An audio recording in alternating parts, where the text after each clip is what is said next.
This podcast is brought to you by eBizRadio, the place to go if you want to know about the world of business and the business of the world. For daily podcast and article uploads, go to eBizRadio.com or follow us on Twitter at eBizRadioGlobal. My name is Nick Snow, and joining me for an edition of eBizTechnology is Arthur Goldstuck. Arthur, thanks for taking the time to chat to me. It has been a while since our last edition, but of course lots has happened within the technology sector, and you are here once again to chat to us about it. Most notably, of course, in local news, Facebook opening a South African office, as well as the Cannes Festival, and we're going to be looking into the technology side of things. So media today, and how they are getting subliminally into our brains. Welcome to you, Arthur, and what's happening? Let's start with Facebook. Hi, Nick. Thank you very much. The big story of the week is Facebook opening an office in Melrose Arch in Johannesburg. And that's big news, not because it means that Facebook users now have a place where they can go and network socially in the physical world, but rather that businesses that advertise on Facebook and use it as a kind of business-to-business network and a consumer platform have got a local team on the ground with which they can talk through their needs and explore the possibilities. So what it really comes down to is that Facebook has recognized the importance of South Africa, and Africa for that matter, as an important source of advertising revenue and of business for the organization. And the numbers for South Africa and Africa tell a bit of the story. If you look at the growth in the 6 months from end of September to the end of March across Africa, it was quite dramatic. Just in those 6 months, it grew by 20% from 100 million users to 120 million users. And we're talking monthly active users, not just registered users. So that's serious growth, and those are serious numbers. It translates into massive traffic, which then translates into huge advertising revenue. So what they're really what they're really trying to do is figure out the local market and how they can more effectively advertise to us. That's exactly what it is. It's both for them to be able to target the local market more actively, but also to allow advertisers and potential advertisers in the local market to have more direct contact with Facebook. That's really the key to it. There are organizations, agencies that represent Facebook in this country, and in fact there's one company, Popeye Media, P-O-P-I Media, that has in fact built a massive business on packaging and selling Facebook advertising to South African businesses. But now Facebook wants a direct relationship with those customers. I don't think they're going to undercut or remove the agencies from the picture, but they certainly want to be able to influence the growth of their business more directly.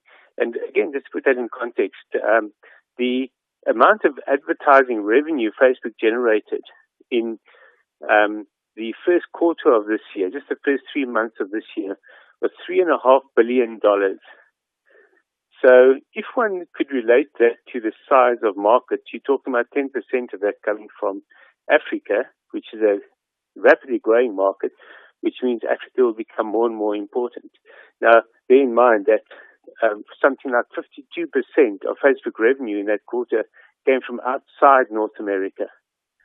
Wow. So they are taking the rest of the world very seriously, and Africa as a growth market exceptionally seriously. So this office in Johannesburg is not just a South African office. They in fact see it as the Africa headquarters.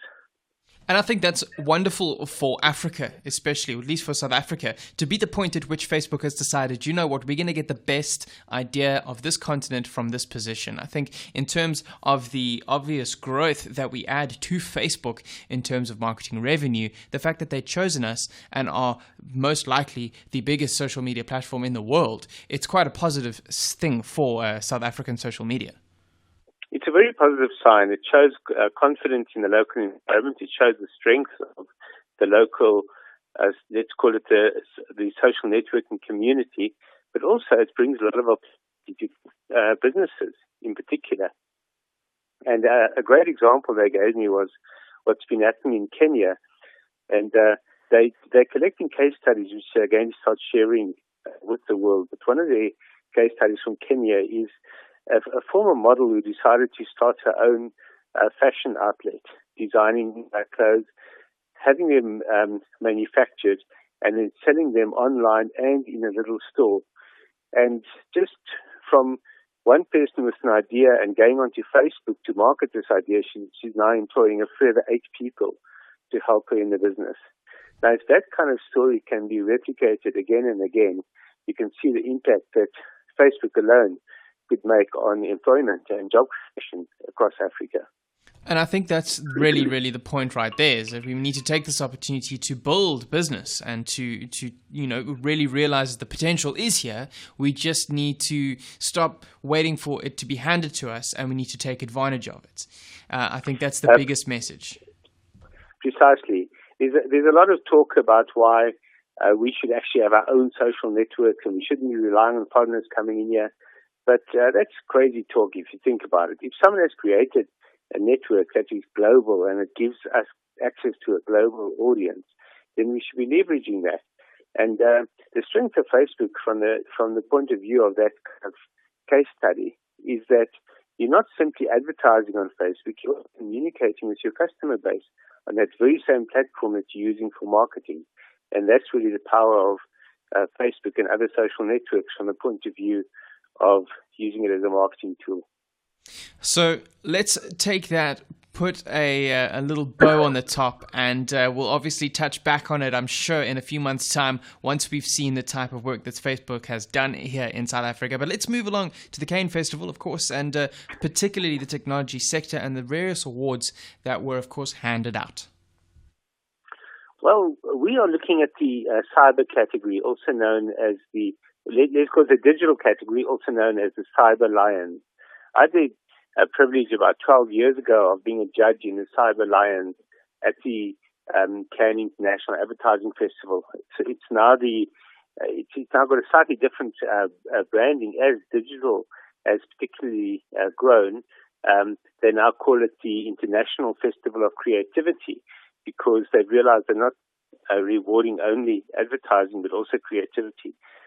And particularly in the digital space, creativity is advancing in leaps and bounds. The kind of innovation that's happening in advertising and marketing in the digital space is a daily phenomenon.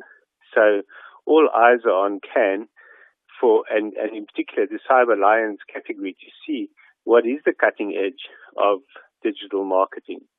And the sad thing is that not a single South African entrant or entry received any kind of accolade. They have 4 levels of prizes. They have bronze, silver, and gold awards, and then they have the Grand Prix as well.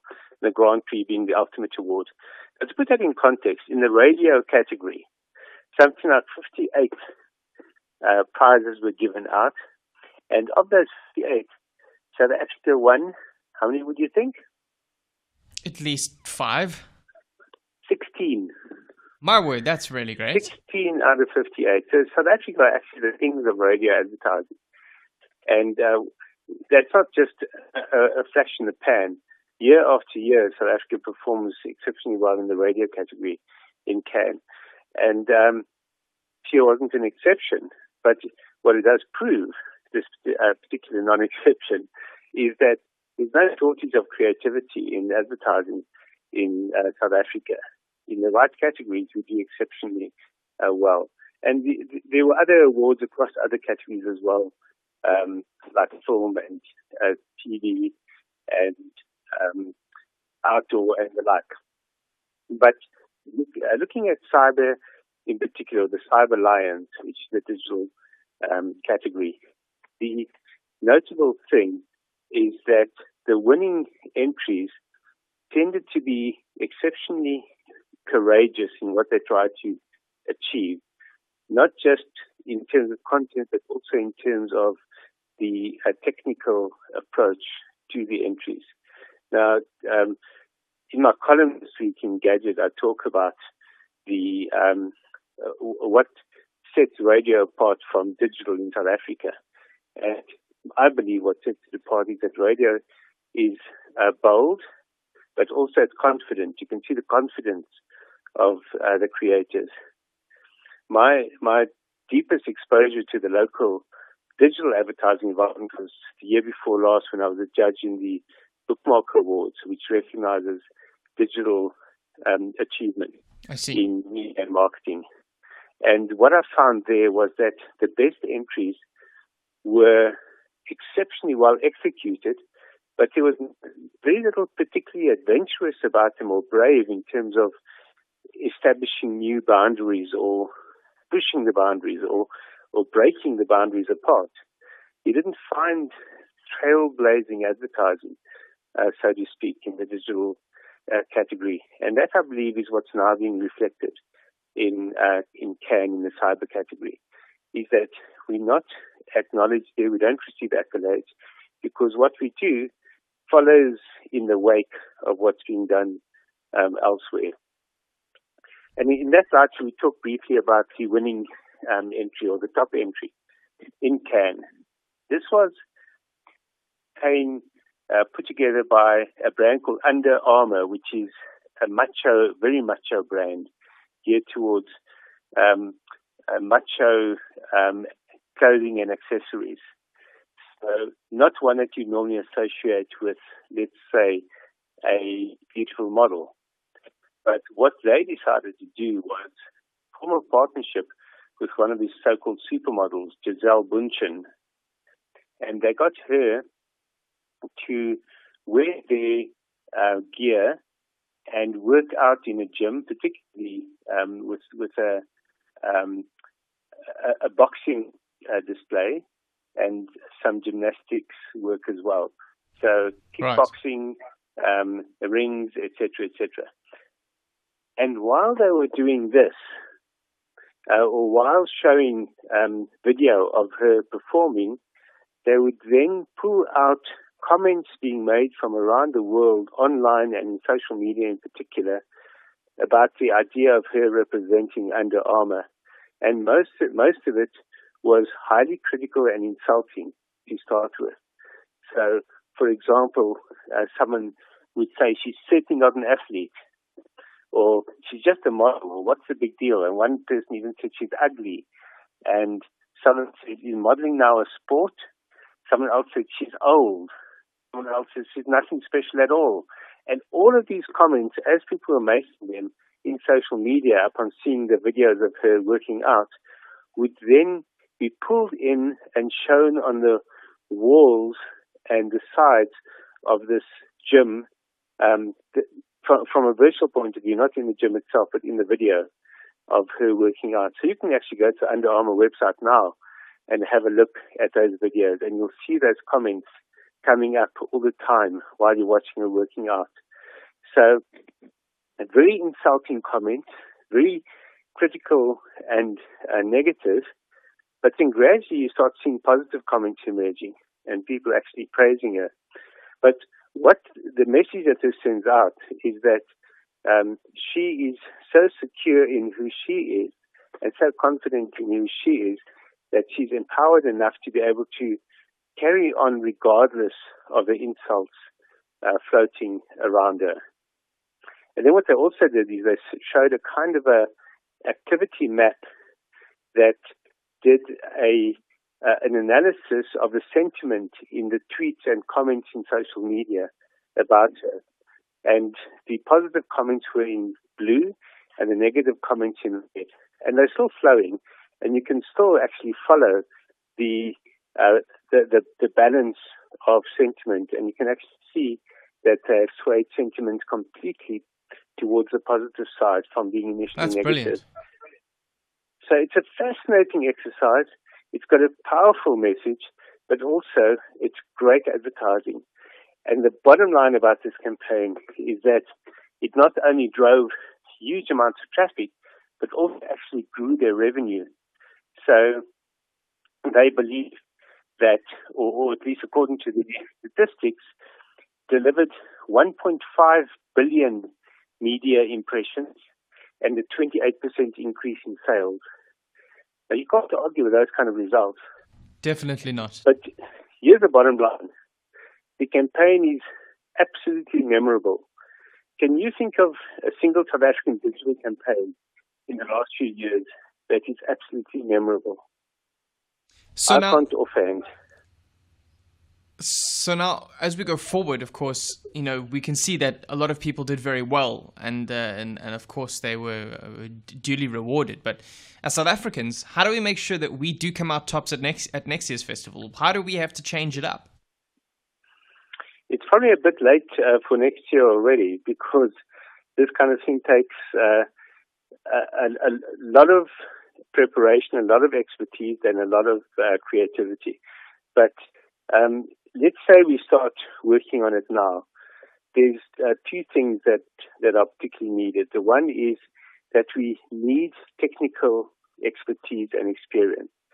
So our digital marketers need to upskill themselves. They need to be at the very cutting edge of what's happening globally, and then go beyond that cutting edge. They need to be able to get a sense of where they can take the cutting edge and perhaps give it a uniquely South African flavor even, or even not make it parochial from the point of view of a local flavor, but become creative in how you can push the boundaries of what digital allows. That's what I'm not seeing happening locally. And then you add on top of that the creativity of great ideas, the kind of ideas that have won awards in other categories, and you start having a chance of getting in among the accolades. So finally, Arthur, before I let you go, in the greater scheme of things, how are we actually rating to compared to the rest of the world? Did we deserve a prize, and were we cheated a little bit? In the cyber category, no, I don't believe so. I believe that it reflected the state of the world of digital marketing. We saw the USA and the United Kingdom dominant, with countries like Brazil and Argentina, India as well, Germany, Canada, and the likes as well. But it really did reflect where we see most of the innovation and most of the courageous work, as well as the most technical expertise in this arena. And most of that is happening in the United States, because that's where most of the cutting-edge innovations are happening in the general user experience of the Internet. So, of course, then we do have some work to do, and I think some trains to jump onto, and definitely some inward thinking, and I think we need to step it up a little bit, clearly. But for now, it's going to bring us to the end of this edition of eBizTechnology. Arthur, always a pleasure chatting to you right here on Thanks, eBiz Radio. Thank you.